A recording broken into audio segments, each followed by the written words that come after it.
2,000 years later.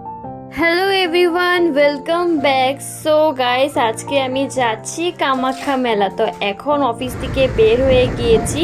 So আমি কিন্তু biscuit নিয়ে এসেছি সব ভক্তদেরকে দেওয়ার জন্য। তো এখন আমি দিচ্ছি বিস্কিট।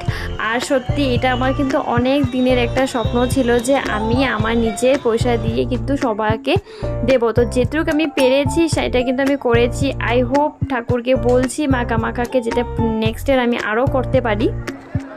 তো কামাখ্যা গেটের আগে কিন্তু আমরা সব বিস্কিট দিয়ে দিয়েছি। আর এখন ফাইনালি আমরা যাচ্ছি কামাখ্যা মেলাতে। আর এই যে গেট পেয়ে গেছি। আর এখানে দেখো পুরো রাস্তাতে কিন্তু এরকম গাড়ি আসছে আর জল ফালাচ্ছে যাতে রাস্তাটা ঠান্ডা থাকে। আর দেখো কি সুন্দর, আমি জলে একটু ভিজে যাচ্ছি, খুব গরম ছিল কিন্তু আজকে।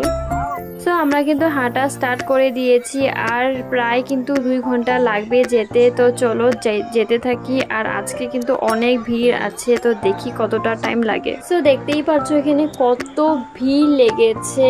আর 8টা ব্যারিকেড আছে, আমি যেটুকু শোনা মতে 8টা ব্যারিকেড আছে। মাই গড, কতটা টাইম লাগবে আমাদের যেতে। তো অনেকটা দূর এসে কিন্তু এখন থাকার মেহসুস করছি, তার জন্য একটু রেস্ট করছি এখানে বসে। আর পুরো রাস্তাতে কিন্তু এখানে গ্রিন কার্পেট বসানো ছিল, দেখতেই পারছো। তার জন্য কিন্তু সবার একটু কষ্ট কম হচ্ছিল।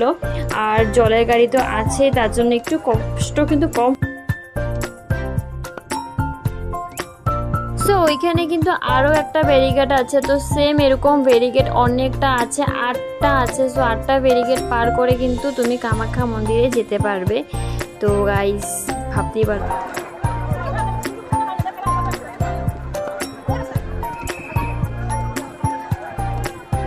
সো গাইস, পুরো 3.5 ঘন্টায় লেগেছে হেঁটে আসতে উপরে। সো ফাইনালি মন্দিরটা দেখে কিন্তু খুবই ভালো লাগলো যে ফাইনালি কষ্টের পর সবার ফলিস।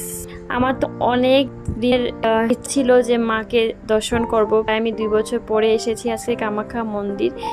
লাস্ট 3 বছর আগে এসেছিলাম মেলাতে, কিন্তু মন্দিরে ঢুকতে পারিনি। মন্দিরের আগে কিন্তু ভিড়ের জন্য চলে যেতে লেগেছে। বাট ফাইনালি আজকে এসেছি। ফাইনালি গাইস, অনেক ভালো লাগছে। তো তোমরা কারা কারা মন্দিরে এসেছো কমেন্টে বলবে। আর যারা যাওনি প্লিজ যাও, সত্যি খুবই ভালো লাগবে।